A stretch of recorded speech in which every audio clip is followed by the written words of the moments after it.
Century 21 et ses 915 agences immobilières au service de vos projets partout en France présentent Sud Radio Conseil de famille. Et c'est l'heure de retrouver Conseil de famille. Bonsoir Stéphane Moller. Bonsoir Philippe Rossi. Stéphane, vous êtes associé au sein du cabinet VIA, cabinet de gestion de patrimoine. Et ce soir, nous répondons à Nino qui souhaiterait acheter une maison aux États-Unis et nous demande comment procéder. Stéphane, quels conseils pourriez-vous lui donner ? Alors c'est vrai que la crise entre la Russie et l'Ukraine a fait ressurgir une véritable volonté de diversification des placements. On parle souvent sur cette chaîne des investissements en or, en crypto, mais c'est vrai, nous n'avions jamais parlé d'immobilier à l'étranger et acheter de l'immobilier aux États-Unis est une vraie option de diversification. Ouais, ce n'est tout de même pas très commun. Non, c'est pas commun et ça requiert une attention véritable et la présence indispensable de professionnels aguerris. Mais les placements réalisés outre-Atlantique peuvent s'avérer très intéressants. Alors, quels sont les points d'intérêt ? Eh bien, pour une raison que nous expliquerons dans un instant, la variation des prix de l'immobilier aux États-Unis se fait avec des amplitudes beaucoup plus larges que celles qu'on peut trouver en Europe.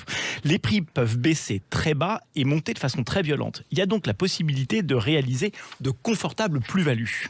Et par ailleurs, les rendements immobiliers sont supérieurs aux rendements en Europe. Tout cela paraît presque trop beau. Alors, quels sont les inconvénients maintenant ? Alors, il y a beaucoup de points d'attention. Alors, commençons.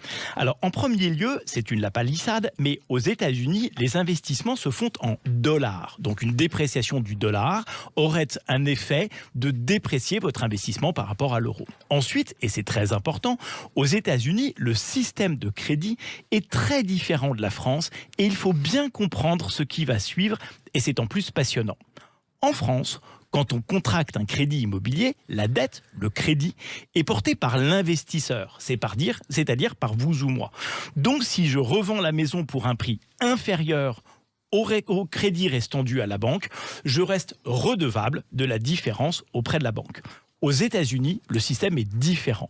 Le crédit immobilier est porté par le bien immobilier et pas par son acquéreur. Je peux donc acheter un dollar symbolique, une maison, à laquelle reste attaché le crédit de l'ancien propriétaire.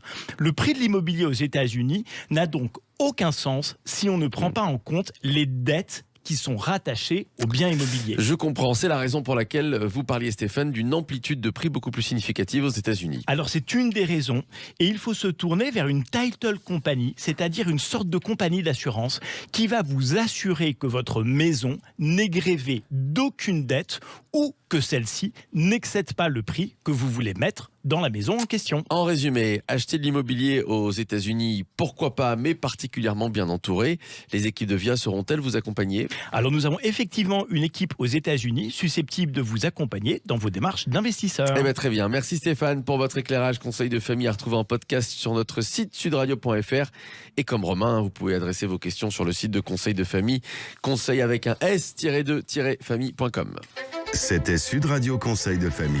avec Century 21 et ses 915 agences immobilières au service de vos projets partout en France.